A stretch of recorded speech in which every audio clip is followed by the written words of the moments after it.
Greetings, salutations, happy Wednesday, August 19th, 2026. Welcome to Backstage, the daily show for entrepreneurs, founders, visionaries, and builders ready to stop waiting in the wings and let their stories power their growth. Happy Mittwoch.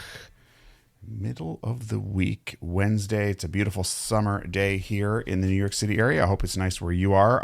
I've got a real inspiring story today. All right, so settle in for a few minutes. This one, I just, I ran across it, and it tells a story about a lot of the themes that we've been discussing on this show. So this is from the AP. It was put out, yesterday. So it's pretty fresh. It's about a woman named Marissa Mender Franklin. She runs 9 flower farms in Memphis, Tennessee, but it started out with her basically having very few resources. She had flowers. She needed the garden. So, she was teaching back at the height of the pandemic, but she really dreamed of having her own, she wanted to grow and design her own wedding flowers. So that inspired her about, growing her own flowers on a bigger scale. And so, but she didn't have any land. So she was part of a group on Facebook called Buy Nothing, the Buy Nothing group on Facebook. She puts out, it's a group that, people offer unwanted furniture, household goods. Basically, it's like freely given kind of stuff. But she puts something out there saying she wanted a place to grow flowers. And what did she say? Within 5 minutes, her phone started ringing pinging like crazy, not ringing. This is from the article. She had, within a week, 40 offers of free places to grow flowers. Okay, so that first year, she selected 4 places to put her flowers in. And then it says members of the online group began dropping off cardboard and vases on her porch. It just built momentum, right? People even were volunteering to help her weed and plant. As of today, she runs her own flower business full-time. I guess she's no longer a teacher. She owns this is a quote from the article, she owns the Midtown Bramble and Bloom Flower Shop, oversees the 9 farm plots of various sizes, and employs 10 people. Last year, the business held 57 workshops and provided flower arrangements for 44 weddings and large events. Okay? This was the quote that really caught me. Okay. And this is a quote of the article that's a quote inside of the article. So this is an actual quote from her. Quote, "People like to help make dreams come true. It's that feeling of connection that we all really need," she said.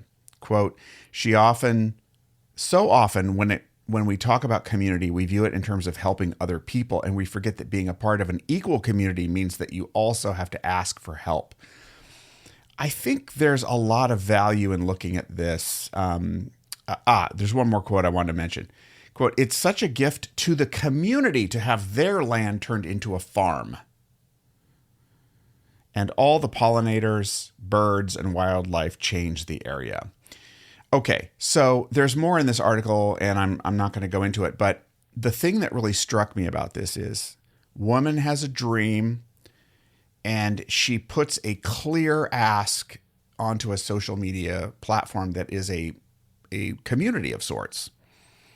That was the key. It was a clear ask. People had it. But I think what she did not realize, I don't think, was the reciprocity of the value. And, I remember doing a podcast a while back with a woman who used to work for Jeff Bezos in France, and she talked about they were trying to distribute, have places where packages could be dropped off. And so she goes about, talking to all of these little store owners and things, on all these street corners. I think they might have been even newspaper box type things on the streets of Paris.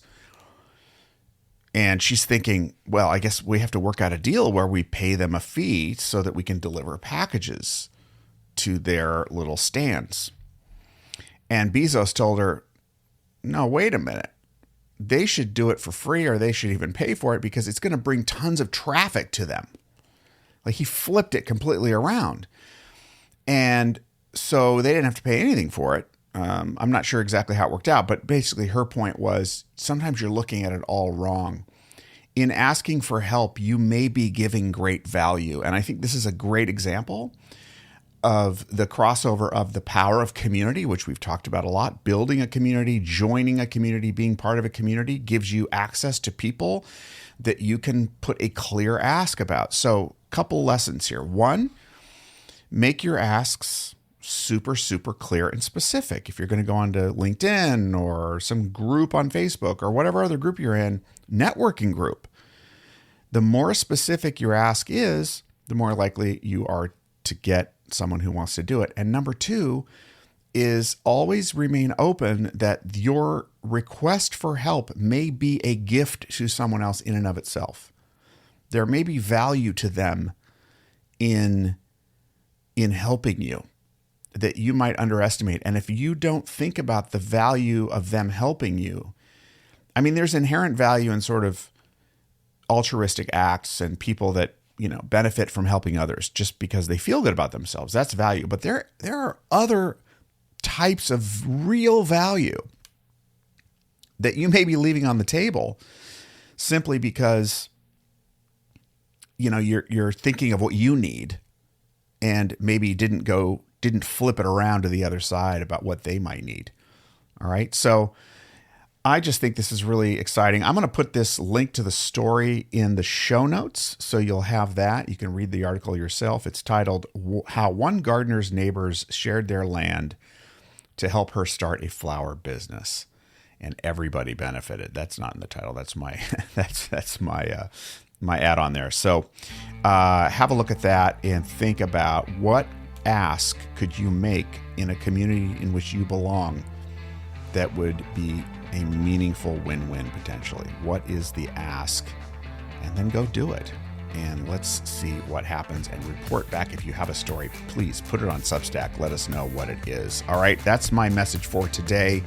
As always, thank you so much for listening.